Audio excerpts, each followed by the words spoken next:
Hi, this is PD at BurgZerg Arcade at BurgZergArcade.com, and today's tutorial number 58, I believe. Now, in today's tutorial, I wanted to get away from scripting just for a bit and show you the Terrain Toolkit. A lot of people probably haven't seen the Terrain Toolkit, at least a lot of the people at the level following this tutorial. So if you head over to Unity, or you can just even Google it, I believe it's the first one. Yeah, so just Unity3d Terrain Toolkit. It's the first option. You just click it, and you're going to link to it. Just download it. And they also have a video here. Right down here, the introduction video. So I'm not going to show you all the ins and outs because they do have online documentation, and you can read all about it. But I'm going to incorporate that into our project.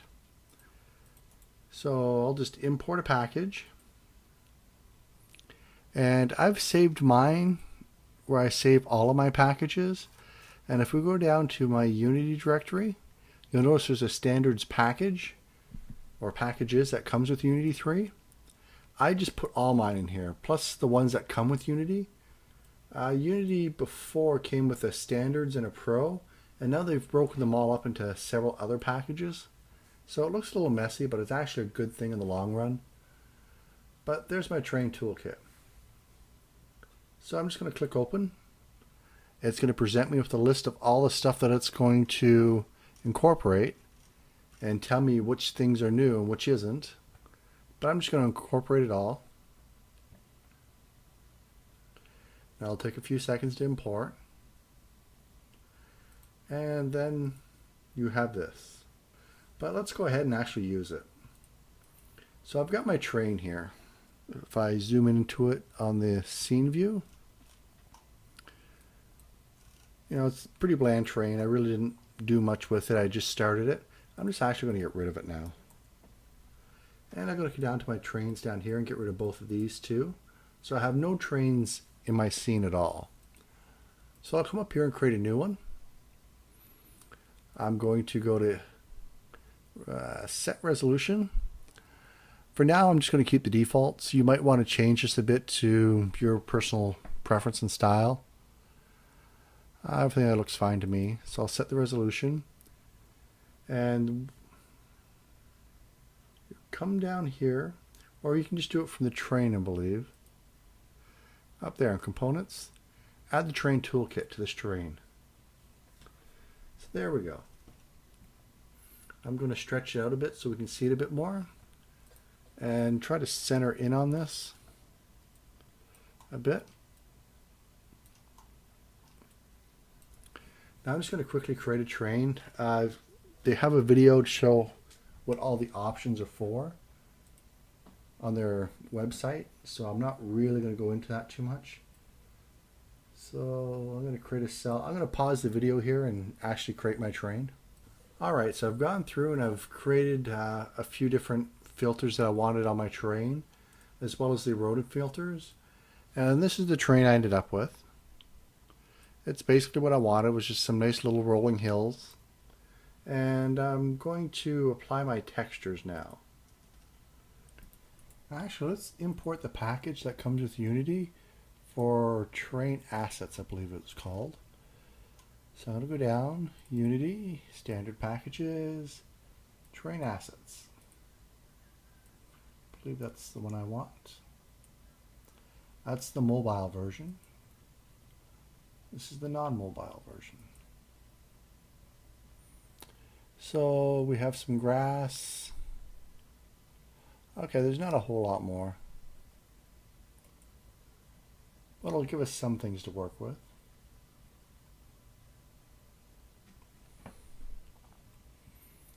I'm going to take my new terrain and I'm just going to call it level 1 so I know what this terrain goes to. And I'll drop it in my terrain directory. I'll click on it up here and let's start adding terrains or textures. So I'll select a texture for my cliff texture. There's cliff layered. Let's make it a little bit bigger so I can read it. Cliff layered rock. We have good dirt. We have grass rock. I'm just going to go with cliff layered rock or grass layered rock right here for my cliff texture. Now the rest of these textures I've set up for them.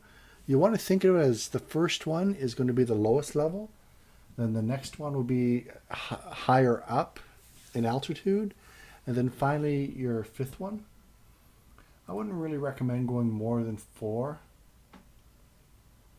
So I'm going to pick some, I guess some grass next. Actually, no, this is going to be the lowest one, so I'm going to pick good dirt. And for some reason the texture is not showing up, but we'll see how it looks afterwards. For my next one, I'm going to pick grass, and I'll do grass hill. There used to be a grass meadow. I'm not seeing it, so I'm just going to pick the grass hill for now. And for my fourth one, I'm just going to pick grass rock. Now it's basically just to be able to see the difference in heights. So I'm going to take this first one, which is our texture one, which is the good dirt, and I'm going to slide it down probably to about 0.05. Then I want to take the second one, slide it down. I'm just going to say 0.2 for now. I'll also do 2.5. Nothing's changing because we haven't applied. Let's apply the texture. So we'll see where the sand is, and we can also see where the grass is coming from. So I'm actually going to move this back down a little bit. So we'll say 0.1. And you can just keep hitting apply to tweak the settings to your desire. Alright, so I'm going to move this down probably, I don't know, let's say 0.2. I don't really have any tall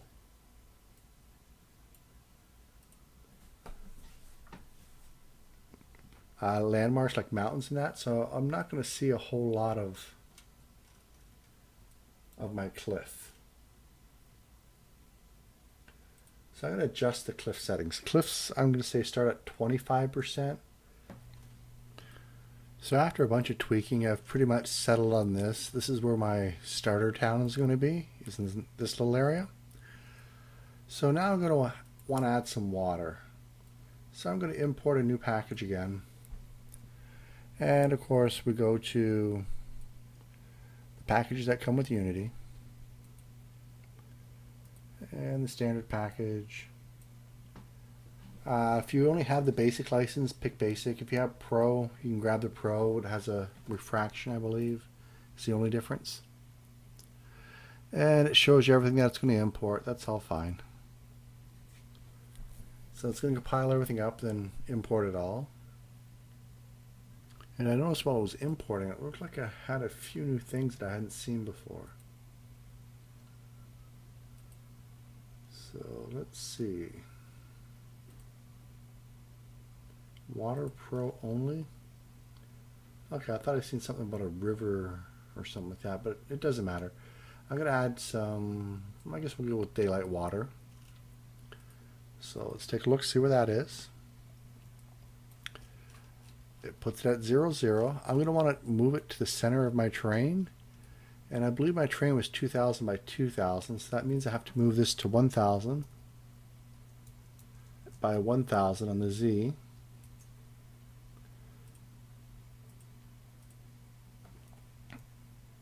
Yep, that's where I want it.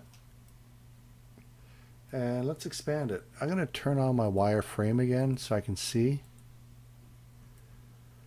Okay, so there's my water. So I'm probably going to want to expand this. Let me see, it's going to have to go to 1000 that way by 1000. Well, we'll just start off by 1000 out of 1000. I'm going to want to do a lot more than that. So I'm just going to say 2000 by 2000. And if we back out, yep, everything's covered. And I'm going to want to raise it now.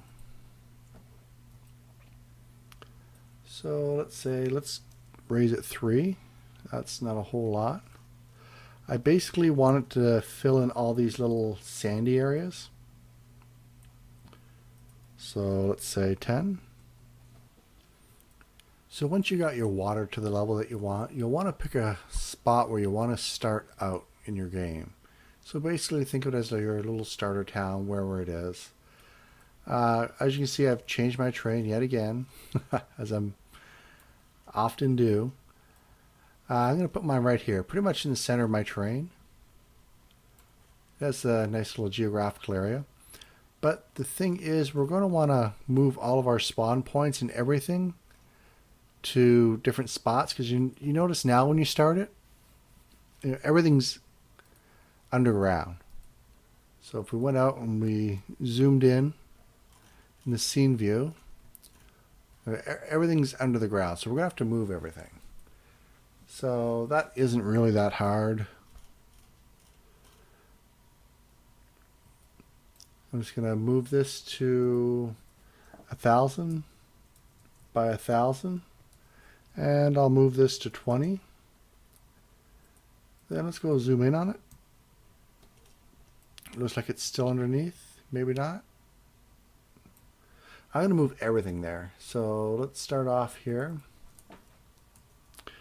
Well, let's do this one as 1,010 by 20 by 1,010.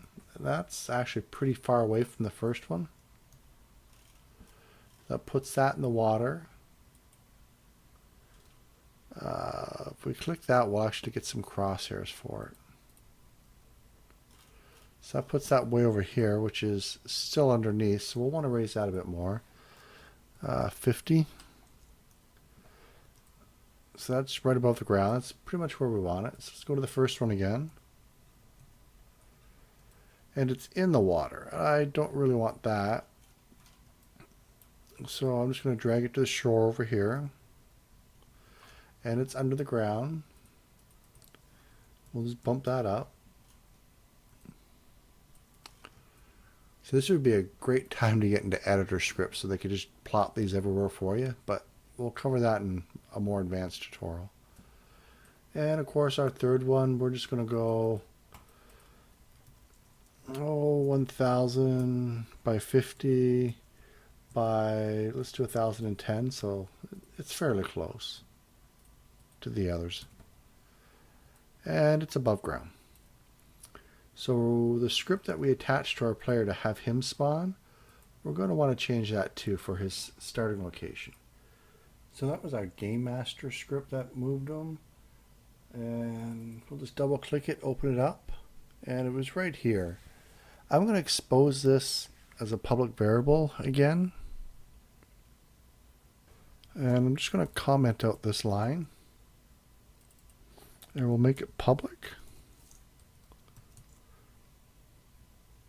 Then when we come back, there it is.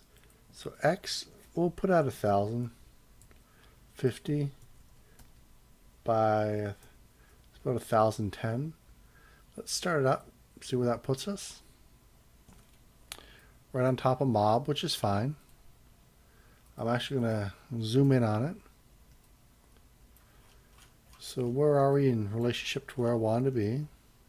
Pretty close. But I don't really want to start on top of a mob. So I'm just going to move myself back a bit. How about here? So 1,000. So 1,000 by 1,000. So Game Master 1,000 by 1,000. And we'll just quickly try it out. Boom. There we go. Now if I target, I get an error. Let's fix that. So we'll open up the targeting script, which is target mob. I already know what's going on there. What's happening is you're trying to get a list of the mobs before they're spawned, because now we're using that finite state engine to spawn our mobs, and with this script it's trying to grab the mobs before the finite state engine has actually got to the script to create them. So we just have to tell it to wait for a bit. Seeing how this video is approaching its maximum length that I'm allowed to upload to YouTube, I'll make that little change at the beginning of the next video. I'll see you then.